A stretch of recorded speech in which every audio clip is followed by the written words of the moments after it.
इंदौर में डेवलपमेंट हो रहा है, तो जो जमीन के जो क्रय विक्रय है उसमें आप किस तरीके से देखते हैं?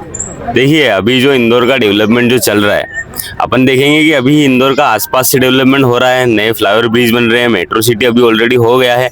मतलब अभी जो प्लानिंग चल रही है वो मैंने न्यूज़ देखा था, मैं न्यूज़ पढ़ता हूँ डेली, कि अभी लगभग 2050 के अनुसार प्लानिंग, मास्टर प्लानिंग अभी इंदौर में चल रही है। उसके अनुसार अगर अपन देखें अभी करंट की सिचुएशन, तो पूरा इंदौर अभी ऐसे बिखरा पड़ा है। कहीं ना कहीं ये एक अभी शुरुआत हुई है, और इसके लिए रियल एस्टेट मार्केट की अगर अपन बात करें तो सबसे ज्यादा उछाल मारने वाला मार्केट अभी रियल एस्टेट है। क्योंकि आप देखेंगे अभी कि पूरे एबी रोड पे अपने पे ब्रिज बन रहे हैं, जैसे देवास नाका पे बन रहा है, अपने गीता भवन से लेकर। बेनिफिट क्या होगा? लोग ये चीजें नहीं देखते, लोग ये देखते हैं कि भाई अगर हम इसमें ना इन्वेस्ट करें तो हमारे लिए बेनिफिट क्या रहेगा। वही चीज मैं बता रहा हूँ। आज जो रेट, नॉर्मल रेट की बात करें अपन, 3000 एक नॉर्मल रेट हो गया इंदौर में। वो भी सिटी से 10 से 12 किलोमीटर दूर। सिटी की अगर बात करें तो सीआर से नीचे बात नहीं हो रही है, जो कि मिडिल क्लास फैमिली के लिए कहीं ना कहीं पॉसिबल नहीं है। तो आज जो प्रॉपर्टी अपने को 10 किलोमीटर दूर मिल रही है जिस रेट में, आप ये डेवलपमेंट कंप्लीट होना, तो जैसे ही फ्लाईओवर सिटी बन गया इंदौर, जैसे ही मेट्रो सिटी बन गया इंदौर, इसी रेट के लिए लोगों को 20 किलोमीटर दूर जाएगा। मतलब अभी जो इन्वेस्टमेंट कर रहे हैं लोग, वो लोग बेनिफिट में मतलब रहने वाले हैं कहीं ना कहीं। क्योंकि अगर आपने 3000 के रेट में ले लिया 10 किलोमीटर दूर, अब आप उसको 2 या 3 साल बाद देखेंगे तो आपको कितना ज्यादा बेनिफिट हो रहा है, रिटर्न कितना अच्छा मिल रहा है। ये रिटर्न आपको ना अभी गोल्ड दे रहा है, ना शेयर मार्केट दे रहा है, कोई सा भी ऐसा इन्वेस्टमेंट नहीं है। एक प्रॉपर्टी ही एक ऐसा इन्वेस्टमेंट है जिसके दाम हमेशा बढ़ते हैं, इसमें कभी भी आपको लॉस होने का चांसेस नहीं होता है। तो अभी मेरे हिसाब से जो डेवलपमेंट चल रहा है उसके हिसाब से लोगों को रियल एस्टेट में इन्वेस्ट करना चाहिए। अच्छा, ये तो ठीक है आपने जो बता दिया, लेकिन कई लोग है ना रियल एस्टेट में इन्वेस्ट तो कर रहे हैं, लेकिन उनके साथ है ना फ्रॉड हो जा रहा है, उनकी फिर है ना गवर्नमेंट जा रही है जो है ना मकान तोड़ दे रही है, वो क्यों हो रहा है? नहीं, उसमें लोगों को जागरूकता रखने की बहुत जरूरत है। आप हर किसी से प्रॉपर्टी लोगे तो देखिए कहीं ना कहीं हम किसी पे ट्रस्ट नहीं कर सकते। आप ऐसी, जैसे कि जिन बिल्डर, नामी बिल्डर से हैं, जैसे कंपनीज बहुत सारी है, बहुत सारे लोग ऐसे हैं जो 10-20 साल जुड़े। और अभी तो एक खास चीज आ गई है कि रेरा।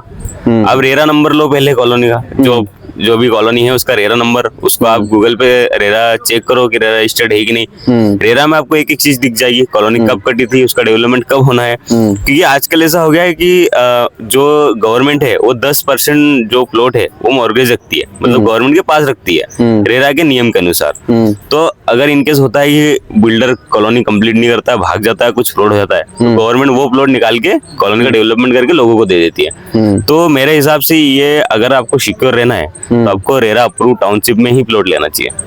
अच्छा, तो ये भी तो नहीं पता ना लोगों को, रेरा है ये क्या? रियल एस्टेट, रेरा अपना रियल एस्टेट अथॉरिटी है, जो कि जैसे कि अपन गाड़ी खरीदते हैं तो अपन आरसी रहता है बाइक का, उससे रजिस्ट्रेशन, मतलब अपने को पूरा पता चल जाता है कि ये गाड़ी किसके नाम से, इसके कितने ओनर रहे हैं, इसमें क्या है चीज।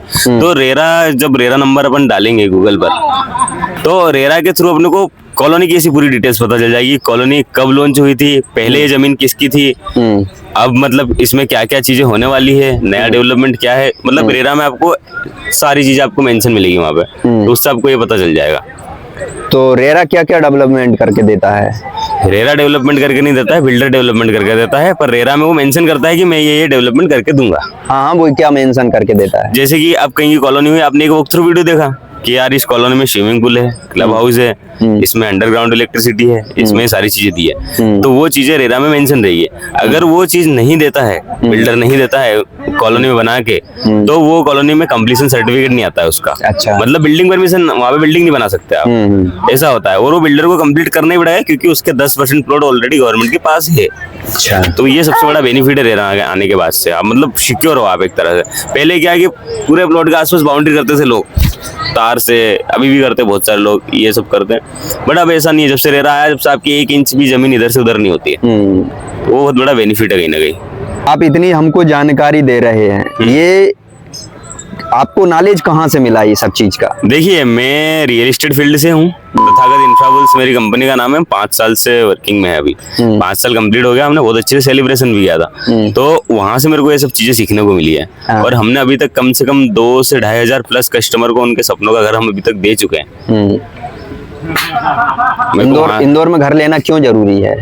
देखिए, आप रेंट दे रहे हैं, मतलब आप कहीं ना कहीं अगर आपकी सैलरी है, अगर अपन एक नॉर्मल सैलरी मान लें क्योंकि 25 से 30 हजार रुपए, इससे ज्यादा सैलरी मतलब मिडिल क्लास में भी नॉर्मली यही एवरेज चल रहा है एक तरह का। अब उसमें अगर आप 8 हजार रुपए 10 हजार रुपए रेंट दे रहे हैं, तो बहुत सारे लोग ऐसे हैं जो 20-20 साल से रेंट दे रहे हैं, 15-15 साल से रेंट दे रहे हैं। तो कहीं ना कहीं वो अभी तो लोन फैसिलिटीज इतनी अच्छी है कि आपको सिर्फ 10-20% आपको अमाउंट देना है, बाकी लोन हो जाता है। तो जो आप रेंट की भर रहे हैं जिस पैसे से, उसी पैसे से आप EMI भरो, प्रॉपर्टी आपके नाम हो जाएगी, आपकी आने वाली जनरेशन उसको भी बेनिफिट है इसका। आप मतलब आपके बच्चों का, इनका भविष्य सिक्योर कर रहे हैं एक तरीके से, आपका खुद का भी कर रहे हैं। तो अपनी प्रॉपर्टी भी होना बहुत जरूरी हो गया है।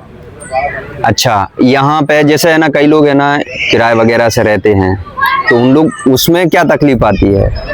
देखिए, तकलीफ तो कुछ भी नहीं आती है, तकलीफ का हम नहीं बोल सकते, बट अगर आपको अभी जो जनरेशन है उसको कहीं ना कहीं इन्वेस्टमेंट की ओर बढ़ना चाहिए, खास करके इंदौर में, क्योंकि इंदौर का भी डेवलपमेंट चल रहा है, वो प्रोसेसिंग चल रहा है। आज अपन कोई सी भी मेट्रो सिटी उठा के देख लोगे आप इंडिया में, तो वहाँ के रेट आसमान छू रहे हैं। कोई मिडिल क्लास वाला सोच नहीं सकता लेने के लिए, उसको 25-30 किलोमीटर दूर जाना पड़ता है। दिल्ली, मुंबई, सारी के पुणे, मुंबई, दिल्ली हो गया, यही जो है चीजें वो इंदौर में भी होने वाली है।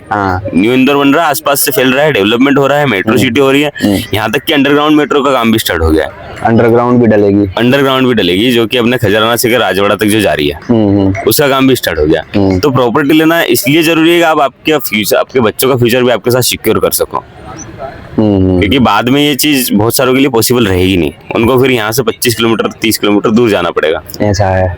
अभी अपनी जो यंग जनरेशन की बात करूं तो उनको बढ़ना चाहिए इन्वेस्टमेंट की ओर, प्रॉपर्टी जैसे रियल एस्टेट हो गया, अभी सेफ या कुछ भी। जबकि जनरेशन आजकल क्या है, मतलब मैक्सिमम लोग, हम 80% की बात करें तो वो गलत चीजों में ज्यादा गए हैं, क्लब हो गया, पार्टी हो गया, स्मोकिंग या फिर इन आदतों में ज्यादा वो है, जबकि उनको वहां से निकल के इन्वेस्टमेंट की ओर बढ़ना चाहिए मेरे हिसाब से। आपका नाम क्या है?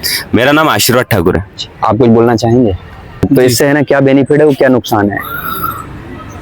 सर, हर जगह हम देखते हैं बेनिफिट भी रहता है, नुकसान भी रहता है, बट अगर अभी हम बात करें इंदौर की, तो इंदौर में जो डेवलपमेंट हो रहा है उससे प्रॉपर्टी में बहुत ज्यादा उछाल आने वाला है। अभी क्या होता है, एक समय डेवलपमेंट जहाँ नहीं हुआ होता है, जहाँ रोड सड़कें नहीं होती है, वहाँ का रेट हमेशा कम ही रहता है, बट जहाँ एक हल्की सी सनसनाहट भी आ जाती है कि यार यहाँ पर रोड बनने वाला है या यहाँ से कुछ बड़ा ब्रिज बनने वाला है, अचानक से आप देखते हैं कि यार वहाँ की जमीनों के रेट सबसे पहले बढ़ते हैं। सबसे पहला वहाँ पर जो चीज आती है वो रेट में उछाल आता है, और जमीन के रेट में सबसे पहले उछाल आता है। तो ये तय है कि रेट तो बढ़ना है। डेवलपमेंट जिस सिटी में हो रहा है वहाँ पर रेट एक चीज हो गई, इसके साथ साथ में एम्प्लॉयमेंट भी बढ़ता है।